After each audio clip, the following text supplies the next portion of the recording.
Well, welcome back to our next edition of Hello World with Mike Cara, as always, proudly broadcasting from Ocoee, Florida, the general Central Florida area, Orlando area, USA, planet Earth. And today my guest is Chris Howat, who is a great magician from Dorchester, England. And we're so glad that he could be here today. And Chris has experience in sales, customer service, and management, having worked in the phone industry, banking, retail, and motor parts. And during the lockdown, he's grown his social media, and now he is helping out companies by doing some magic. And we're so blessed and honored that Chris could tell us all about his magic. And first of all, Chris, why don't you tell us a little bit about, your career and how you got into magic here? Mike, yeah. So I've always been a fan of magic ever since I was a little kid. And when I was a little kid, I had one of those magic sets, which a lot of kids have, and learned like some tricks and showed them to my parents, who were either impressed or feigned that they were impressed by it. But then I kind of stopped. A lot of magicians kind of carried on and did it in their teens and then do it later on in life. And it was about 11, 12 years ago that we were at a restaurant and they had a magician, because it was their 1 year anniversary, and he'd done this magic trick where he had two elastic bands, they passed through each other. And my mind was blown. I was that kind of person. I needed to know how it was done. So I kind of studied and looked and searched and found out how it was done. And the next day at work, I did no work. I sat in an office, two elastic bands, just trying to make them pass through each other unsuccessfully. It took me about 2 weeks to learn to do that without any skill or any kind of profession. And then about 5 years ago, my wife turned around and said, "Chris, what do you want for your birthday?" I went, "I know, some magic tricks." And we went to a local magic shop. We were there for about 3-4 hours. The guy behind the counter was showing us all these amazing tricks and effects. And I kind of went out with a couple of bags of goodies. He told me where to kind of go to next to advance my career and kind of look at, again, more into magic. So joining a magic club and stuff like that. And then, yeah, just over 3 years ago, I started performing. I love it. I love the interaction. I love that moment where you're talking to someone, you do something and their jaws drop and you're just like, wow. Oh, great. So, I mean, for you then, what were you doing a lot of, you mentioned that interaction, that being able to show magic, but I mean, for before magic, were you interacting with a lot of people? I mean, do you bring any of the skills that you had, with what you do in magic, or? Yeah, I think to be able to approach a table full of people you don't know, you have to have confidence like you would in sales and customer service. You've got to be able to deal with people, but also you need to kind of build a rapport quickly with people. It's not a case of you're just talking to them and then go away once you're doing a trick. You need to be able to get an instant reaction, an instant connection with someone, especially when they're paying for you to kind of be there and do it. So years of customer service and sales has kind of taught me how to do that, how to interact, go in with open body language, smile. When you approach someone, make sure you're approachable as well, because it bounces back.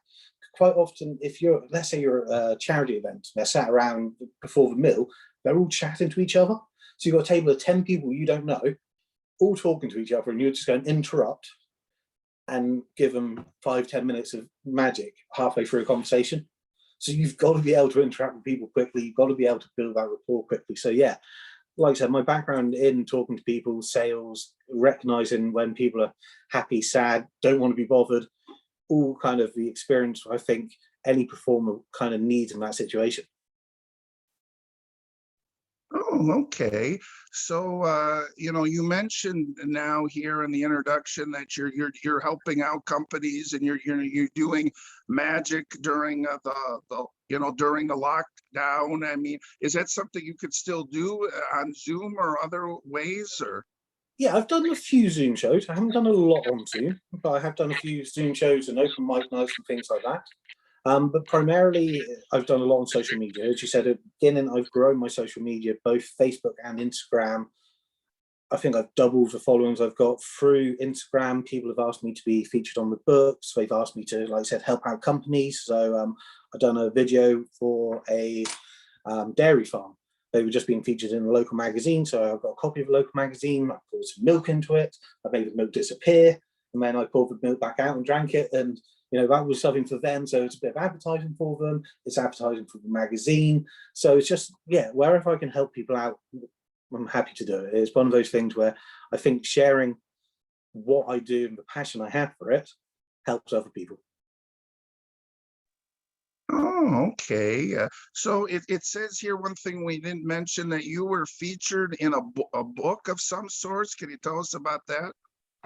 So again, through Instagram, I got a message just before Christmas, so November time, I think it was, by a magician, and he was doing this book with charity for Water Aid, and he had 53 other magicians. They all kind of had a page or a 2-page spread where they could write an effect or a story or something which kind of will help the magic community in some way. And he was selling these books. You could either buy an ebook or a physical book. And he asked me to be featured on it. And I mean, there's some great top name magicians. Blake Volt, for an American magician who is quite famous. He's been on a lot of American TV. So, and a lot of other magicians as well. So to be asked to be in something like that was fantastic. I couldn't believe it. I ordered off a copy of the book. I think he raised nearly $1,500 for Water Aid as well through these books. So yeah, to be asked to be part of that was fantastic. Oh, okay. So, when you started, with magic, I mean, is there certain tricks? I mean, is there certain things they recommend that you start with, or did you just, I mean, do whatever was of interest to you, or? So when I started, it was the elastic band trick. So I'm going to show you it. I'm going to show you the trick which got me into magic. Okay? Sure. So the gentleman, he had 2 elastic bands, and I'll keep it on camera. And we put them like this. So the band can go through his finger or thumb, and obviously he couldn't go through the band itself. But while I was watching, the bands passed straight through each other. Right. Okay, and then he did it actually the participant, so my wife at the time, was holding the elastic band. So she was creating this kind of vortex where it couldn't go through. So it couldn't go through her hand and still can go through the elastic band. But again, just by rubbing it, it passed straight through. Seeing that, and again, Zoom, there's certain magic you can do on Zoom. That's not the best Zoom magic because obviously it's hard to see. But if you're holding an elastic band and it passes straight through you in front of you, it's magical. It creates a magical moment. And so that was the first trick. A lot of magicians specialize in either cards or coins or mentalism, so mind reading and stuff like that. My walk around set, I vary it quite a lot. So I love mentalism. I love the mind reading aspect. I also really, really like close up magic. So it happens in someone's hand. So I like to vary what I do. Oh, so close-up magic is, one of the things that you enjoy doing. And like I said, that for something like Zoom or something, that's kind of needed, huh? Yeah, and I mean, like I said, so the Zoom, you need something which is a bit more visual. So this is a Zoom trick. So there's a memory test more than anything else, okay? So we have a set of cards. We can see there's 1, 2, 3, 4, 5 cards. And you can see what they all look like, yeah? Right. Then on the back, they've got this quite fun unicorn design. Yeah. But then I would ask you, as a spectator, what did the first card look like? Do you remember what the first card was? No, I don't. No, it had a unicorn design. Most people say it was blank, but actually it changes to one of the spades. What about the rest of the cards? Now, most people will say that actually all the cards were blank, weren't they? Yeah. What about the backs? How do the backs look? Unicorn, I think. Yeah, so all the backs have changed to red backs as well. Wow. Okay. Yeah. And again, for me, everything I ever performed on social media, everything I ever performed anywhere online, anything like that, is something I could do in front of someone. So there's a few people who've done camera tricks, and especially with technology as it is at the moment, they've done a lot of things where they can use a computer to hide something they're doing. Whereas I like the fact that everything I do, if someone met me in person, I could do it right in front of them to their face. Oh, yeah, that's great there. So I mean, we mentioned that you do this for certain companies and that, and so I mean, when you do it for a company or for one of the, I mean, I don't know if it's like a convention or some sort of workshop, or how do you usually incorporate into those events? For Zoom side of things, it's more of a case of being asked to do them, or I've ran a charity event where I had me and 5 other magicians for an Right, hour, and I think it was about an hour and a half long show. right. We raised a little bit of money for charity, sold the tickets for it. And the family we raised money for, they got all the profits and also free tickets. So they didn't have to pay anything for it. For some companies, like I say, they reach out. I obviously advertise, so I advertise through social media and I advertise through my own webpage as well. So companies reach out that way. But for the actual walk around close-up magic, a lot of it's word of mouth. A lot of it is people who, the bookings I've taken since in the UK were easing lockdown. So the bookings I've taken since then are people who have seen me on Facebook, or they're Googling local magicians or local entertainers, and they come up with me. And I think lockdown's been strange. I know it's been strange everywhere in the world, but for me, it's actually given me time to kind of improve on what I've done. And, you know, I'm working on at the moment how I make magic more magical. So what I mean by that is what I've shown you so far are tricks, okay? They're good tricks, they're visual tricks. But actually, if you were to meet me and sit down and have me perform magic for you, it wouldn't be a trick. It would be a case of emotional, an attaching moment. There'd be a story behind it. There would be something where you actually remember it for a reason. Are you married, Mike? No, actually not. No? Okay. Well, last year, me and my wife, we reached the 10-year mark, yeah? Right. And so it's quite a while. So with that, you know, 10 years, obviously with my wedding ring, what it is obviously it's gone through in my life all my ups. It's also gone through all my downs as well. So all those bad points which every couple and every relationship have. But I know because of love and because of the relationship I have with my wife, that there's nothing we can't get through. So it's just a way of, like I said, that's the same trick with the elastic band but done with a ring. It's just a way of how we can make a magic trick into a magic thread, how we can actually make a connection with people. Now, if that's at a wedding and someone's just got married and you're kind of telling a bit more of a story about you and yourself and your life, and, you know, wife together 10 years, they just got married, and you kind of explain, you know, you will go through your ups and you will go through your downs, but no matter what, because the love you two have and the special day and connection you've made, there's nothing you can't get through. You're connecting with someone. You're connecting with them more on a, oh, look at me, I do a magic trick. Right. Right. Wow. So, Chris, you know, we're talking about Zoom. So, I mean, when you do these Zoom shows, are they mainly in England or the UK, or can you do like today we're doing this, you know, anywhere then? Zoom can be done anywhere. And that's a great thing about Zoom. That's the advantage of kind of everyone having to work from home and be home based and everything else. But Zoom can be done anywhere you want it to be done. So anywhere in the world can have a Zoom show. Primarily, the customers I've dealt with have been mainly UK based. There's been a few throughout Europe, but primarily they've been UK based. But a couple of my friends and stuff who do a lot of magic shows as well, they've done lots to American companies and everything else. So yeah, anywhere in the world. The great thing about Zoom. Oh, wow. So, I mean, for you, Chris, then, you know, you showed us, you know, great card tricks there, but I mean, is that kind of your bread and butter? I mean, is that one of the main things you kind of your go-to sometimes, you're showing a card trick, or? Like I said earlier, I mix everything.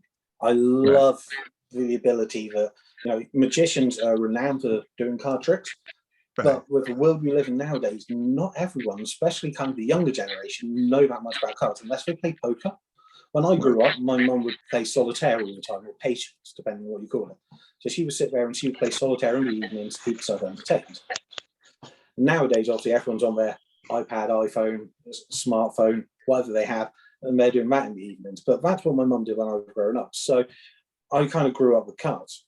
But the younger generation haven't grown up with cards so much. So yes, I do some card tricks, but when you kind of go, well, what card's that? They might not realise it's Queen of Hearts, Ace of Spades, like some of the kind of cards we would normally reckon on. So that's why I like to mix it up. I mean, there's things you can do where I like, you know, the world we live in at the moment isn't kind of how it should be, is it? It's kind of like sometimes time's just stopped. But then when we're ready, we can let time continue on as normal. I like visual things. I like things which can have an impact. But yeah, some cards, some magic, something might be mind reading, some of it, you know, elastic bands, a little bit of coins, anything really, just as long as I kind of can get a connection with someone. That's the main kind of goal when I perform. Oh, okay. So, I mean, as far as your audiences go, is it mainly adults? Is it kids? I mean, is it groups, different people, or? So primarily things like weddings, you have a mixture of adults and kids. For Zoom, a lot of stuff I've done has been mainly adult, but there have been a couple of kind of family shows on that, which is fine. I primarily do adult shows, but if there's children there, that's not an issue for me. And like I said, the way I see magic moving forward, for me, I'm not really that much of a child magician. I got child shows, I prepared and can work them, but I've worked more on kind of working on my kind of adult set. But like I said, the good thing about magic is if you're quite competent at it, if you know what you're doing, a lot of magicians won't do card tricks for children. Now, I don't do a card trick for children. What I do is I hand them a blank card and get them to write their name or draw a picture on them, and then do a card trick with that card. So all of a sudden, they won't remember the 8 of clubs if they pull out a random card from a deck, because who would? But if you've got a deck of cards and there's one card in there which has got their name on it and they've drawn a little unicorn, and then all of a sudden that card gets pushed into the middle of the deck and it jumps to the top of the deck, all of a sudden for them, that's their card. They push it into the middle of the deck, but how did it get on top? So all of a sudden for them, it's creating a magical moment, but in a different way. So you can still use the kind of tools you have, but make it more child-friendly. Oh, okay. Yeah, that's great, great there. So, I mean, obviously, all of your shows is, family friendly, no matter whether you do it for, adults or kids. And, I mean, you try to do have a show that, everyone could enjoy that, huh? I mean, that's the main idea, that, you never know who you're going to meet or who you're going to come across. So be able to entertain everyone suits. I mean, during lockdown, I've written a stage show. Now, the stage show is primarily all about kind of mind reading and influence people and stuff like that. So the stage show, 90-minute stage show, would be kind of 14 and over, only because a younger person might not understand it or understand what we're doing. So 14 and over, but that's, again, some children are really, really smart at young ages. I wasn't when I was younger. I wish I was, but some children are. And some children, especially nowadays, I think they advance at different levels. So it might be applicable to some, but for me, yeah, I would just say it was kind of 14 and over, just because when you're kind of doing some things, make sure it's applicable to your audience. Oh, so I mean, you mentioned about close-up magic, but I mean, is there any other bigger tricks? I mean, something, more that's not close-up magic, or? Well, for me, I've never been a fan of the stage illusions. The big stage illusions where you kind of, someone comes along, they go in a box, they disappear, and they're replaced by a tiger or a helicopter or 5 beautiful assistants, stuff like that. I like it. I can appreciate the kind of the act and the art of doing it, but it's not something which ever interested me. I think even when I was younger, some of them I could kind of figure out how they were done, even before I knew magic. And so for that reason, like I said, I can appreciate the skill and I know the effort and everything else they put in, but it's not something I would ever plan on doing. Oh. So, I mean, for you, Chris, I mean, do you have certain tricks? I mean, do you have an actual set list and know what tricks you're going to do? Or sometimes you read the crowd and say, maybe I should try this or switch to that, or? As things stand at the moment, on my walk around, I have a set list of about 4 effects I use, but then I have additional effects which I can add in at any point. So if it's a case of some people might not like a card trick or something like that, I can change it and adapt it as need be. For the stage show, it's kind of a set idea of what I'm going to do. Again, with audience participation, they're going to lead sometimes on what you're doing. So you might want to do one thing, but actually an audience member might do something else. So you might get them to pick a card and ask them to put the card back in, and they might kind of know, I'm going to keep the card, you tell me what it is. Then all of a sudden you've got to switch what you're doing. So if you do have a difficult audience member, you've got to be able to adapt. But like I said, the way I feel for me, the magic's moving forward is that rather than the walk around magic, I like the idea of a close table. So let's say, for example, I've got 5 to 8 people around me on a table, and then it will be personalized for them. And everything will happen, which will be, it's unique to them. So what they experience, the next group of people who come along won't experience the same thing, because you might have a couple in one, but not a couple in the next lot. So you might be able to do some magic which involves a couple, but it's being able to adapt and actually, again, if you're doing any kind of thing where you're trying to pick something from someone's mind or influence someone to do something, it might be easier to influence. You have a group of males, it might be easier to influence them onto one thing than a group of females you can influence onto something else. So you're going to have to be able to adapt. And that's where, for me, I think everything kind of changes. It's being able to adapt, making things unique and creating an experience like they would never normally have. And that's where, going forward, for my close-up magic, that's what's going to happen. Oh, wow. So, I mean, when you're performing, I mean, does anyone ever actually want to know what say or make a request? But I mean, does sometimes people, you know, or the venue, you know, say, hey, remember that trick you did for somebody else? How about doing that? Or yeah, you do get that. You get, oh, I saw you do something with some elastic bands over there and they really loved it. Can we see it? Yes, you can do that. What you get more often is, oh, I saw David Blaine on TV, and he does this thing with when he's with Will Smith where he does such and such and such. Can you do that? right. And you're like trying to think, which trick was it? Can you do it? And you're either like, yes, I can do it, or that's an amazing trick, but how about I show you this? And you have to do something equally as good. But it depends on what they say, because obviously sometimes TV magic is a lot different to actual personal magic. So Right. but you know, when they say, oh, you know, when David Blaine sews his lips together and all of a sudden he cuts them open and pulls a card out, can you do that? I'm like, probably, but I'm never going to try to sew my lips together to do it. So, you know, you've got to kind of think what would be your kind of area. But I think, again, when you do walk around, sometimes I've been in a situation where someone will follow you to another table to watch you do magic because they want to see, they're trying to see how you've done something. They've enjoyed the effect of the trick. They want to see it. They want to see it closer. So you might need to change the way you do it so it's not the same each time. Same result, but different actual effect. Oh, so you're saying maybe, you know, change the presentation a little bit, and you know what you're saying. So, but essentially, it is the same trick then sometimes. Sometimes it's the same trick. Sometimes it's the same ending, but Right. completely different method. So it might be a case of someone picks a card and it ends up in your mouth, but rather than doing it the way you did on that table, actually you use a different kind of method. So that's obviously, we all know magicians use sleight of hand generally. So it might be a different way of kind of misleading and moving the cards around without the audience member knowing. So they might watch it once, and it doesn't happen a lot to me, but they might have done it once for them, and they might be trying to catch where you did it. But then if you do it differently, they can see it. But like I said, fortunately, apart from young kids who like to follow around, or I do, the children, I do quite a lot of SpongeBob stuff where the balls just keep multiplying their hand. They open their hand, but all of a sudden they've got like 4 balls in it. Then they open, someone else open their hand, they put 5 balls in it, and they start going everywhere. I'm like, do it. And they would follow me around and just kind of go, make my SpongeBobs appear, make more SpongeBobs appear. So sometimes it's more the children. In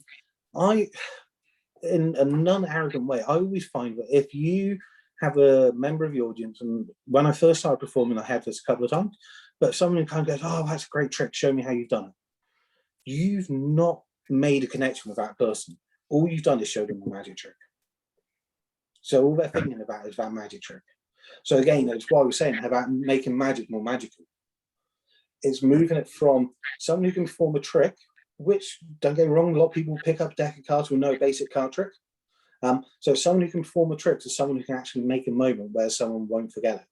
I think my second gig ever, I was in a restaurant and there was this 12, 13-year-old girl, and I'd done the elastic band trick and I was talking to her, and I kind of spoke a little, I was giving her a story about it and how I kind of got into magic and everything else. And I'd made it pass through, and she was like, and then I got her to hold the elastic band, and she was holding it, and I kind of made the elastic band pass straight through, and literally her jaw just dropped. And her mum just kind of picked up the phone and went, sure, that's going on Facebook. But the girl, she just couldn't comprehend what was happening. It was such a kind of moment that when it happened to me, my mind went differently. My mind went, that's awesome, I want to know how it's done. Her mind just went, it's magic. It's magic. Like, nothing else will happen. I could do, you know, I could show her a card trick afterwards, but all she's thinking about is, how did that last band pass through?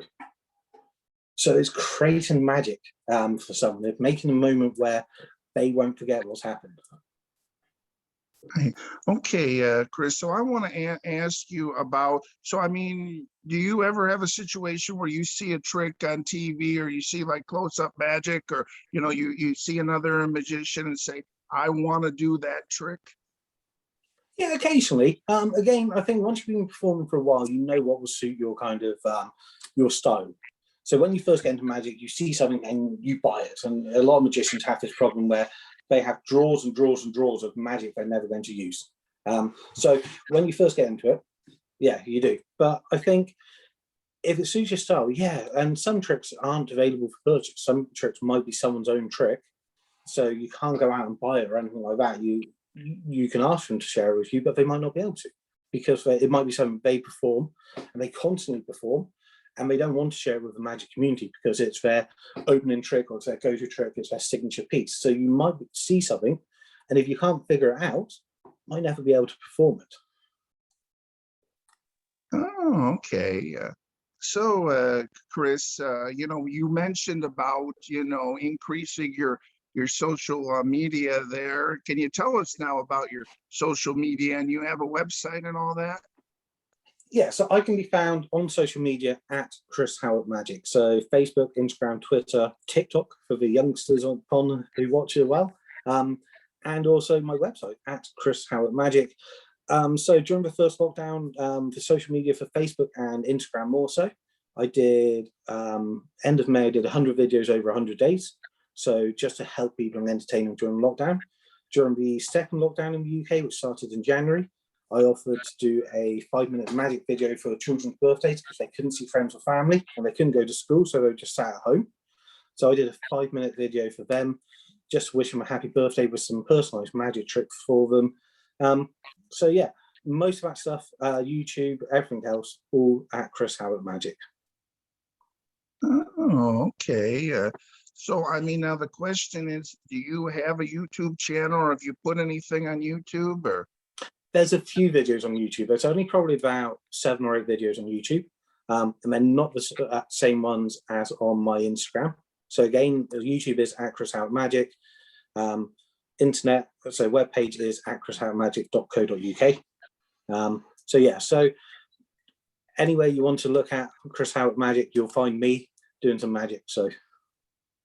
And one thing I wanted to talk a little bit about, Chris, is the outfit, the costume, what you wear, and we've seen a few pictures of what you wear, and you look really sharp there. And it seems very similar to here in America, what you magicians wear. So there's like a standard outfit there.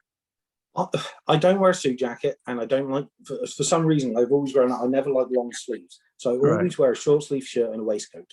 Right. Waistcoat's handy just because it gives you a couple of extra pockets. So if you wanted to carry a couple of extra kind of props or deck of cards or anything like that, it gives you a couple of extra pockets.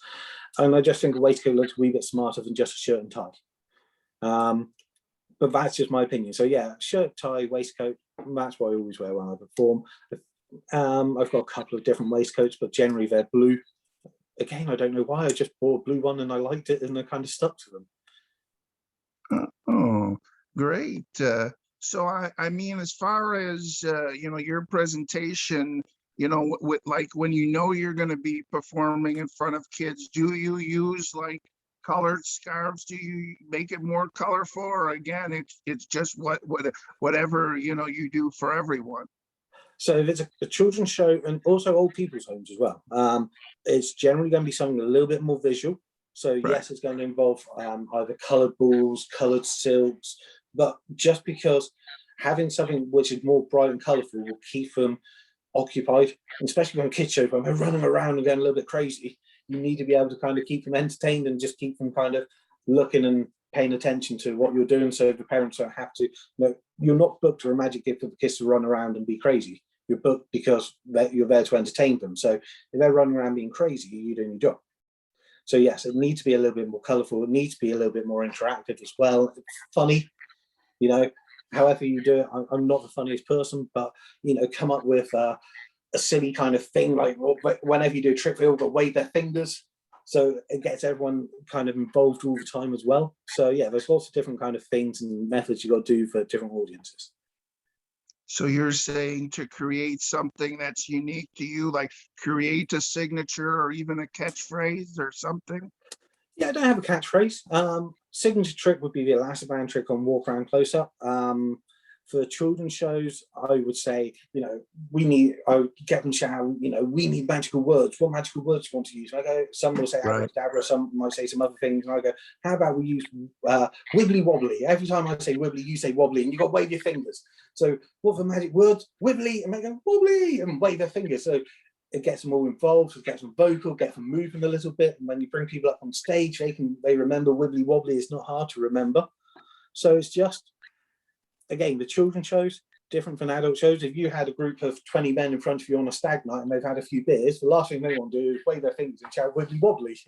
Right, right. So, you have to adapt to your audience. Oh, okay, okay, Chris. So before we go here, now as far as your videos, you mentioned there's a few YouTube videos. But I mean, is there anything like that the public could see you performing for like a full show or parts of shows or? So on YouTube, there's 3 videos of a part of a private close-up show I did for a couple last year, just before lockdown. But also I did a 10-minute video, just me talking to the camera for a Christmas show. Now with the Christmas show, it's quite a strange thing. It's quite strange when you record stuff for YouTube or Instagram or Facebook or any social media where it's you talking to the camera. Because sometimes you might do a card trick. You guys need to remember this card. I'm generally not looking. And then you've got to watch the video back to make sure you did pick the right card. So it's quite strange when you're talking to yourself, hoping that people are going to listen or anything like that. But there are a couple of shows on there on my YouTube. And like I said, on Instagram, there's lots of me talking to the camera one. So I think there's about 150, 200 videos on Instagram and Facebook, me talking to the camera about 1-minute-long tricks. And now as far as, doing shows, so I know it's different here in Florida, but I mean, are you still on the lockdown or can you do shows or? So we're slowly lifting out of lockdown in the UK. So I've got a couple of shows booked at the end of next month where they're private garden parties and a wedding. So I can go and be socially distanced outside in small groups and do it. Middle of June, we should be coming out of lockdown, and then we'll be able to actually go out and interact with people as normal. And that's when all the inquiries are starting to come in, because people all of a sudden they haven't met their family and friends for a long time properly. So they want to have this party, this get together. And this is where all of a sudden this year for entertainment in the UK is going to go probably a little bit crazy, because people want to catch up with people, but they want to have a great time, but they haven't been able to have the same interactions. Don't get me wrong, we've all met family members during lockdown, abiding by the rules and everything else, but it's not the same when there's 6 of you, as opposed to if you've got a big family of like 20 odd people, the maximum of 6 people have met each time. Yeah, it's going to be crazy. I think, so unfortunately, I think some people will go a little bit OTT because they haven't been able to go out. And, again, I don't know what's like in America, but when the pubs open here, you can see them going crazy. But, they're meant to be social distance, but they literally got table next to table, next to table, next to table, just because people want to go in. And obviously, I understand the businesses have been affected and they haven't made the money. But, we're trying to make sure that COVID doesn't carry on and spread. Okay, Chris, we again really appreciate your time. Is there anything else you'd like to show us or anything else you'd like to mention here? Just trying to think what we can show you. I'll tell you what, let's try one more thing with you. Okay, Mike? Okay. So this is just, and I'll keep this in view as much as I can, just a deck of cards. There's nothing special about them. I'm going to give them a shuffle, just so they're all mixed up. Okay, so I don't want you to think that they're in any specific order. And if you were here, I would get you to shuffle them as well. I'm going to riffle down the deck, and you're just going to say stop wherever you want me to stop, okay? Stop. There, okay. So this is going to be your card, the one we're going to look at here, okay? So what we're going to do, I'm going to look away. I'm going to show you this card, yeah? Got that? Yeah. Okay. I'll put the card into the middle of the deck, and I'll hold the deck here so you don't think I'm going to look at it while I'm talking to you, okay? Now, what I want you to do, now this is, it's quite good because you're quite big on my screen. So this is going to be a bit of mind reading for you, okay? So I want you to think about the card, okay? And first of all, I want you to think about the color. And I'm going to say both red and black. And I want you to try as best as you can not to give away any signs when I say the color. So if I said red and you're thinking of red, don't smile or anything like that. And when I say black, don't blink or anything like that. It's quite a good poker face, actually, isn't it? So, so red, black, red, black. Okay. I like how stern your face is. It's very, very good. However, there was some, and this is it. Sometimes when you look at people, you can pick up a micro movement. So when I said black, it was a tiny twitching eyes. So was it a black card? Yes. Okay, that's good. Right. I just want to make sure that I was reading what I was meant to be reading. So then we've got, so black, we've got two suits. So again, try to keep quite a straight face. We've got spades and we've got clubs. So we've got spades, we've got clubs. Okay. There was a small twitch in your jaw, but you twitched on both suits. So I'm not sure on that one. We'll come back to that one in a minute. Okay. So in the suits, we then have 1, 2, 3, 4, 5, 6, 7, 8, 9, 10, Jack, Queen, King. 1, 2, 3, 4, 5, 6, 7, 8, 9, 10. Okay. So you've got a card in your mind, yeah? So what I want you to do, I want you to keep saying that card in your mind. So keep saying it, keep saying it, keep saying it. So keep saying 8 of spades, 8 of spades, 8 of spades. Was that your card? 8 of spades? Yeah, it is. Wow, that's great. Wow, that's really something. Well, Chris, I really appreciate all your time here. My guest is Chris Howat, and you've been listening to Hello World with Mike Cara, and please catch us again next time. Okay, we got it there.